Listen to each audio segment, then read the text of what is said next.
What would you like the general public to know about service dogs so that they can be better advocates for other service dogs and their handlers? For the record, it's not okay to just come up and say, you got PTSD or something? Yeah. It's not okay. If they're working, they need to be left alone to work. He's not a vet. Hey, bud. Hello and welcome to Freelance Dog Training. I've been wanting to make this video for a very long time because it is a topic that is very important to me, and it is psychiatric service dogs that help people with post-traumatic stress disorder, or PTSD. I've been lucky enough to train some of these dogs for veterans for the past year, and I've noticed that some awareness needs to be built through educating the general public on what these dogs do and what the disorder is. So I interviewed some veterans with service dogs about what it is that their dogs help them with, and I asked them how you can be a better advocate for them and other people with service dogs. Later on, I'll explain what PTSD actually is, treatments for it, and how you can help veterans and other people with PTSD. A forewarning, this is going to be kind of a long video, so buckle in or save this and watch it later, but at least find time to watch what the veterans have to share. They have made a lot of sacrifices for the rest of us, so the least that we can do is find a way to advocate for them. But before we hear from the veterans that so graciously participated in this,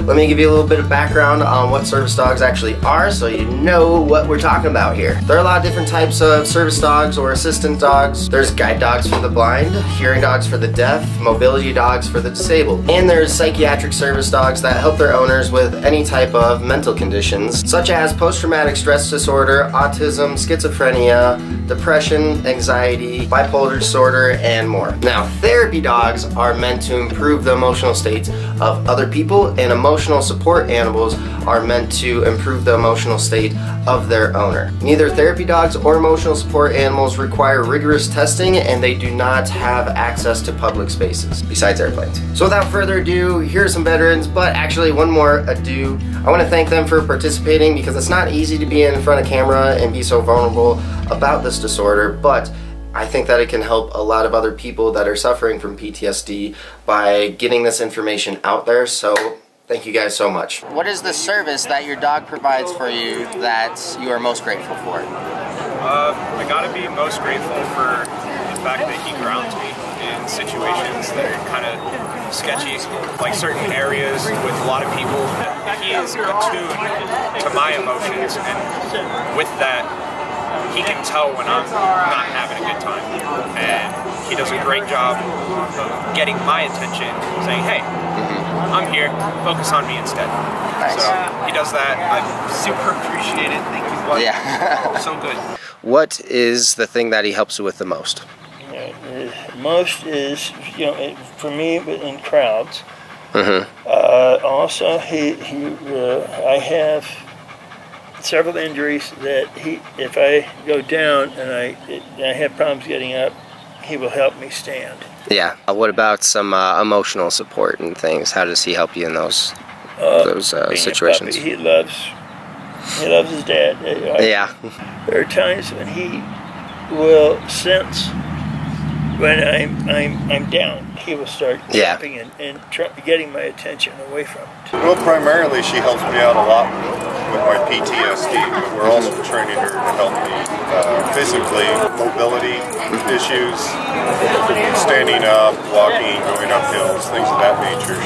She can tell when I'm getting anxious, and when that happens, you can see her react to that. She'll try to calm me down, or if I'm very nervous, you'll see her jump up into my lap and really just focus on me, Dad. Yeah. Helps me out that way, so I stay out of a sticky situation. She grounds me, mostly. I have severe social anxiety, don't do well in large crowds, so she's a comment that I can associate with to kind of remind me where I'm at, what I'm doing. The service that Gunny provides that I'm most grateful for is when I have a panic attack and he grounds me. So Gunny paws at me, checks in, he nudges me with his nose to make sure that I'm doing okay. What is it that you'd like the general public to know about having a service dog or about your service dog that could help them be better advocates for other people with service dogs? I understand that people with service dogs, it's a natural instinct to want to go talk to them, want to go pet them. My biggest thing is don't ask questions that you wouldn't ask anyone else. Don't assume that the person has a disability that prevents them from carrying on their daily life. Well, primarily realize that a service dog is actually very similar to perhaps a walker or a set of crutches. It's an instrument to assist the disabled person. A lot of times it can be frustrating when people will come up and, you know, it's like, oh my God, can I pet your dog? Can I pet your dog? Because she is a pretty dog and I can understand that. Yeah. But realize that she is a medical tool and she is assisting me. And it's also very rude to ask a person, what does she do? What does she do for you? What kind of a service dog is she?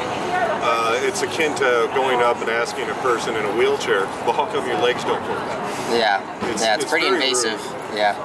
With Nyala, I don't mind if people ask to pet her, especially children. She's really great with kids, which is fine.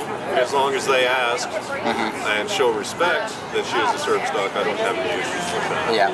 But just go ahead and make sure if you do see a dog in a vest that says service animal, make sure that you are asking before disturbing the dog and maybe monitoring for a physical condition for epilepsy or something of that nature, and can put the handler at risk. I think something that is extremely important is that I think when someone like publicly sees a service dog, that they don't necessarily think that all disabilities can be seen.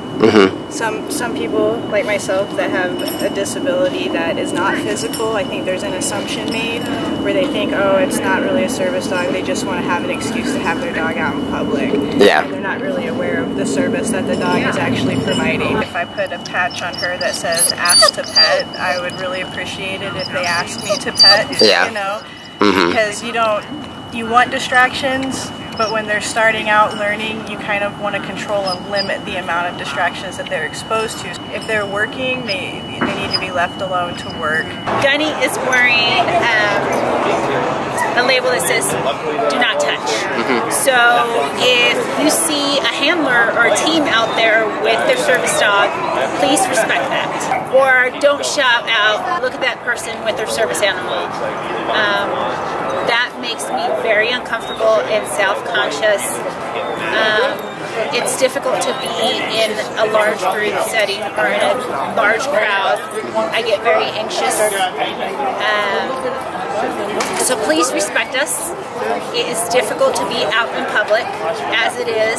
And another thing, so it doesn't matter their size. For instance, yesterday I had someone ask or say, you can take your pet anywhere. He's not a pet. Just because he's not 100 pounds or 50 pounds, at his 12 pounds, Gunny does provide a full service specifically for me. If they're wearing a service vest, please read the vest. It will tell you whether or not you can approach, or you should keep your distance. If you come up and ask me about him, I know a lot of people will say, "What a beautiful dog." Actually, yes, he is. Yes, he is. And he knows it. That's the problem. Just don't make contact at him, or even try to reach toward him. Can you think of any other better questions for people to ask rather than what does your dog do? Because they're just curious, right? Yeah, ask the age of the dog. Maybe how long did it take to train the dog? Instead of what is your disability, instead have a regular conversation. You know? I think that's huge. I think that people who have service dogs don't want to be treated any differently than anybody else. I know that having a cute dog is super, it's difficult because everyone wants to touch him, but I would love people to understand that he's not my pet. He's way more than that. Whew, that was some good stuff, but let's recap real quick. Check the vest. It'll say, ignore me, do not pet, ask to pet. They will give you instructions, so check the vest first. Do not talk about them like they're not there. Hey, look at that service dog over there, isn't it cute? They can hear you. Most of them have difficulty navigating public spaces, and that is unwanted attention. They want to remain incognito, so you saying, oh my god, I know I can't pet it, but it's just so cute, they can hear that and it's unwanted attention. So observe the vest and then practice some self-refrain if it says do not pet or ignore me. If you're with somebody that has pointed out the dog to you, just say, hey, yeah, I see it, let's talk about it later. If it does say ask to pet, woohoo, have a lighthearted conversation with them and treat them like you would any other person, and make sure that you thank them upon your departure. One thing that none of them mentioned, but they've all had a shared experience in, was that they've been kicked out of businesses before because managers or whoever thought that it was a fake service dog. So those of you that have emotional support animals or therapy dogs, or just bought a fake service dog training vest so that you can take your dog into public spaces, you're making life a lot harder for the people that need these dogs. And those business owners that are suspicious, remember that not all disabilities are visible, and as long as the dog is not, causing a ruckus and is behaving itself, what's the big deal? And if you're really concerned, they have identification on them and they can provide that upon request, but don't ask what kind of disability that they have. Some of these dogs might still be in training and you can follow along with your company's policy, but again, if the dog's not making a big ruckus, like, what's the big deal? It's really helping out to get the dog to be able to navigate those spaces so that they can pass their certifications. So again, thank you for those veterans for participating, but more importantly, thank you for your service. Okay, now I'm going to talk about what PTSD actually is. The Diagnostic Statistics Manual 5, DSM-5, has a few requirements to be diagnosed with this disorder. First, you need to experience a traumatic event, which could include actual or threatened death, serious injury, or sexual assault or violation. After that unfortunate event, one must experience at least one symptom of each of these criteria. Intrusive symptoms associated with a traumatic event. That is, unexpected or reoccurring thoughts, memories, dreams, flashbacks of that event. Strong visceral distress to any stimulus that they associate with that traumatic event, so also known as triggers. Next is any type of avoidance behavior so that they don't encounter any of those triggers. Next, any negative changes in thoughts or mood, which essentially is a lot of depression symptoms like memory loss, inability to experience joy, self-blame, negative evaluations about yourself or others or the world. Next, changes in arousal state, which could look like sleeping problems, difficulty concentrating, unexpected anger outbursts, irritability, self-destructive behavior, and generally feeling on guard or hypervigilant. All of these symptoms need to last more than a month to be diagnosed with PTSD. If you have these symptoms after a traumatic event but they dissipate after a month, that is acute stress disorder. Alright, that's diagnosis. Now let's talk about the neuroscience. Don't gloss over, I'll try to cover this quick, but it's important for you to have a general understanding of these processes so that we can start to fight that stigma of like, oh, these people are just being difficult or they're lying or whatever the case is, because this is an actual neurological disorder. Okay, so within your central nervous system is a bundle of nerve fibers called the autonomic nervous system, or ANS.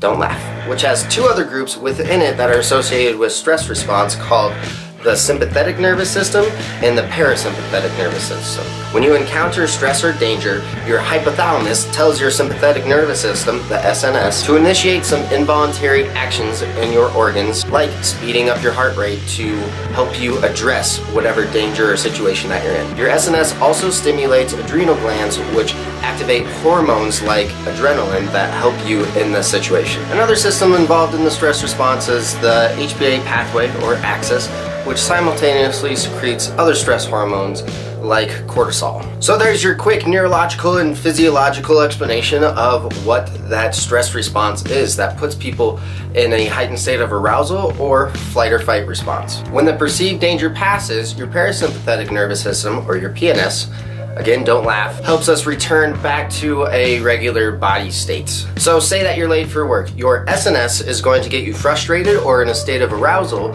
your on switch, and then after you arrive, your PNS is going to calm you back down, your off switch. But when an individual experiences something significantly traumatic, their on-off switch is going to become damaged. For some, that stress response system is going to get stuck in the on switch. For others, that off switch is going to be kind of erratic. So that broken on switch might result in anxiety or hypervigilance when in crowds and things like that, because they might perceive danger based on their surroundings. Hence why many of the veterans said that the service that their dog provides that they're most grateful for is to keep them calm in crowds so that they're not in this defensive fight or flight mode. When somebody encounters stimulus that is associated with that traumatic event, their on switch will turn on and it will be difficult to turn back off. For example, a veteran might have a PTSD episode when hearing fireworks. So quick note, if you're celebrating 4th of July with fireworks, please just set them off on 4th of July, not weeks on either end of the holiday, because that can leave a veteran in a hypervigilant state for weeks on end. That attempt to celebrate freedom is actually mentally transporting people that fought for those freedoms back into a war zone that traumatized them. So please reconsider using them next 4th of July, and if you do, please just use it on the 4th, but there's plenty of other ways to celebrate our country rather than exploding things. For others that have their nervous system stuck in that off switch, it can look a lot like depression symptoms. Disconnection with others and their environment, fatigue, lethargy, that type of stuff. And this doesn't mean just one or the other, on switch or off switch. People can fluctuate between these two. When the triggers for these on-off switches become really unpredictable, it can make emotional states fluctuate quite a bit. This can be diagnosed as a subcategory of complex PTSD or CPTSD. This off-switch dysfunction can be compounded by depression from separating from the military. Another quick note, as humans, we thrive off of community and purpose, and the military gives service members both of those. They function as a part of machinery directed towards a very specific goal, and they're surrounded by a community that is also striving to accomplish that goal. When that community and purpose is stripped away, it can leave veterans feeling aimless. To help conceptualize that feeling, it's kind of comparative to empty nest syndrome or retirement. So each person has a particular pattern for their stress responses. Some may have a fear reaction to flying or seeing snakes without having a traumatic event associated with that. Others might remain level-headed when they encounter a threat. So this means that some of us have a biological predisposition to developing PTSD. Other factors that could contribute to a person's overactive stress circuit are personal styles of coping, childhood experiences, and social support systems. So I mention all this to point out that people that develop PTSD are in no way weak. In fact, as I'll describe later when I talk about treatments, these are some of the bravest people to walk the earth. Alright, so we know the diagnostic criteria, and we also know what is happening in the brain of somebody with PTSD. Let me tell you now what it actually looks like outwardly. It's going to sound a little bit like an infomercial for medication, but symptoms may include hyperarousal, anxiety, insomnia, worry, anger, depression, irritability, intrusive thoughts, flashback memories, depression, substance abuse, and social detachment. Additionally, PTSD can contribute to developing more health issues like heart disease, liver disease, asthma, inflammation, lots of bad stuff, because that additional stress is not good for your health. But the primary symptom is that hypervigilance, which can look like hyper-alertness, being easily startled, sleep problems, trouble concentrating, and lastly, disassociation. 30% of people with PTSD suffer from dissociative symptoms, which is a psychological detachment from reality where your environment seems strange or unreal. Because these people can become dazed or unresponsive, they tend to lose interest in activities that they once found fun because they become an observer rather than a participant. Traumatic brain injury, TBI, is another comorbidity with PTSD because veterans often obtain the two from the same event, getting blown up. Because your brain bounces around your skull when you're too close to an explosion. Symptoms for TBI vary depending on the locality of the injury, but could include anything from trouble balancing or multitasking up to depression or even seizures. Alright, moving on to some stats so we can understand how prevalent PTSD is and who is getting it. People with lower incomes are twice as likely than people with higher incomes to develop stress disorders. Hispanic Americans, African Americans, and Native Americans are also more likely to develop a stress disorder. Theorists think that this could be correlated to lower financial status, limited access to health care, and cultural beliefs surrounding coping mechanisms. 29% of Vietnam vets suffer from PTSD, and 20% of Iraq and Afghanistan war veterans suffer as well. 91,000 cases of rape or attempted rape are reported in the US annually, but that's probably just a fraction of the actual number, which is estimated to be around 430,000 a year, because there is reluctance to reporting sexual assaults, understandably. 23% of women are assaulted in college. Rape victims are 3 times more likely to suffer from depression, 4 times more likely to contemplate suicide, and 26 more times likely to abuse substances. They are also 2 to 3 times more likely to develop PTSD, possibly due to the nature of their traumatic event, because a lot of sexual assaults are committed by people that are close to them. So it's a little different being assaulted by somebody that you know well compared to being in a combat zone with terrorists that you know are trying to kill you. Sexual assault is so widespread in the military, it even has its own acronym, MST, Military Sexual Trauma. And this is not because, oh, what do you expect when you put men and women together? It's caused because a toxic culture is promoted of dominance and aggression. People can also become traumatized by other near-death experiences like kidnapping, accidents, or natural disasters, which are on the rise because of climate change. This has been much harder to research and film than most of my videos due to the subject matter, but now that we got all of that stuff out of the way, and I hope that you retained some of this information and found it useful, let's talk about some treatments. The first and arguably the most effective form of therapy is cognitive behavioral therapy, or CBT. In this, the therapist will guide their patient through changing their cognitive processes about triggers associated with their traumatic event, or just change their attitudes and beliefs surrounding that event. They can do this through teaching mindfulness techniques or exposure therapy, where they expose their patient to certain triggers and guide them through that experience. Sometimes VR is actually used to expose patients to those triggers, so that's a cool thing about new technology. So changing a patient's mindset or cognitive process about their triggers can halt that flight or fight response from actually starting up and getting them into a hypervigilant state. There's also couple or family therapy that helps build a immediate social support system. Group therapy, where people suffering from the same disorder can help build community around their experiences. These therapies are usually augmented by drugs or psychopharmacology, but actually, drugs. I'll tell you about them. Drugs used for depression usually don't work that well. SSRIs do not show consistent results, and benzodiazepines actually do the opposite of helping. But some more novel approaches are actually becoming more accepted, including marijuana, ketamine, and psilocybin. Marijuana helps deflate hyperarousal, which I don't really need to explain. That's what marijuana does. I'm not just being a stoner advocate, there's neuroscience behind this, which is stimulation to the cannabinoid receptor CB1 that helps regulate stress and contributes to emotional homeostasis by the system's neural connections to the hippocampus, frontal cortex, amygdala, and neurosteroid system. See? Drugs are good sometimes.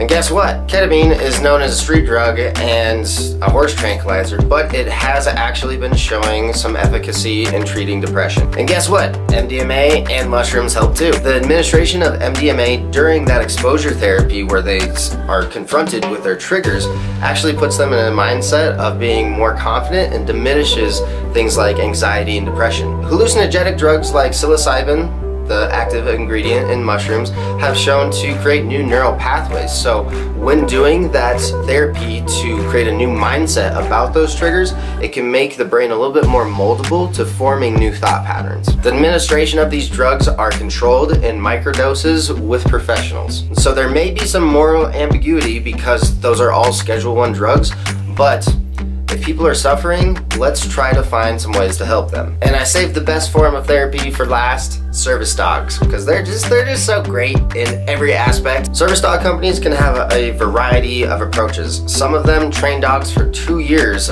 before they even are assigned a handler or, the person that they help. Others will have their handlers attend a camp that's a month or more long.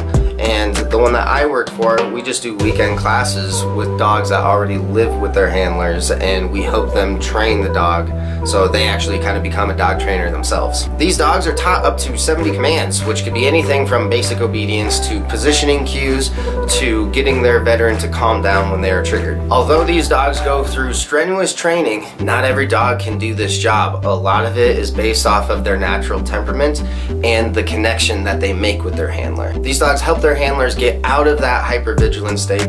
They can take them out of social isolation because they have a cute dog now and people want to talk to them. And it can also give them a sense of purpose again because they have to provide some caretaking. And one peculiar benefit of a dog is their impact on the microbiome, gut, brain, axis. I got that right. Which can fluctuate inflammation in the brain, which can intensify diseases or disorders like PTSD. So the mere presence of a dog can help with those aforementioned health problems by regulating inflammation and contributing to healthy bacteria on the skin. Also, they just enjoy the perks of being a dog owner, such as exercise, motive to spend some time out in nature, easy conversation starters, experiencing the feeling of being loved, and a relationship that can always bring you joy no matter your emotional state. So, diagnosis, neuroscience, symptoms, treatment. Now, let's talk about advocacy. How can you advocate for people with PTSD? Well, you've already done so by watching this video this long, so you actually understand what the disorder is,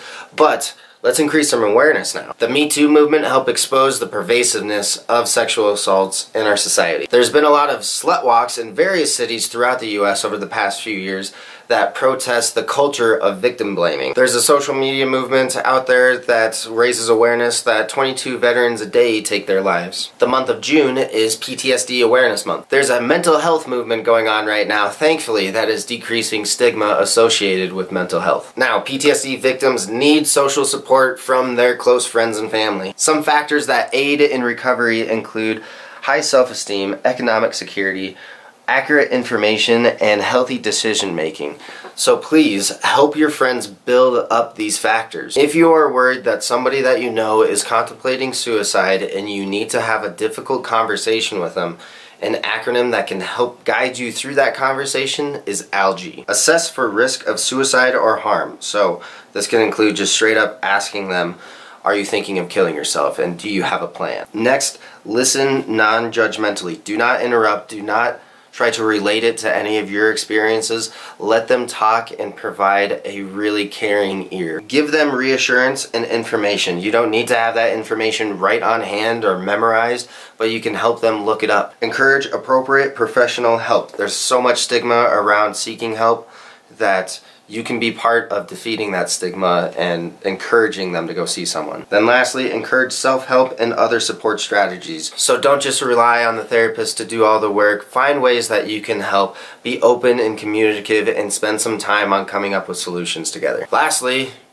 donate some money if you have the opportunity to. There are hundreds, if not thousands, of organizations dedicated to helping people. A few examples are the Wounded Warrior Project, National Center on Domestic and Sexual Violence, and lastly, Victory Service Dogs, the organization that I'm contracted with. They're doing a lot of great work to help people, and they are always in need of donations so that they can have more opportunities and resources to help veterans in need. So that reaches the end, guys. Thanks for sticking with me. Obviously, this is a really important topic that I find to be really crucial for the public to have an understanding of. So just offering sympathy is not enough. We need to build awareness through education. We need to finance research, and we need to explore some creative solutions. But most of all, we need advocates like you. So again, I really want to thank the veterans that participated in this video so much. Thank you guys. That was awesome to be able to hear your experience instead of just me sitting in front of the camera talking to people.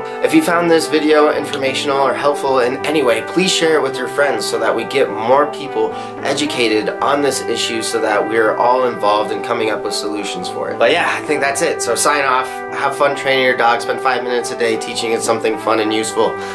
Bye guys.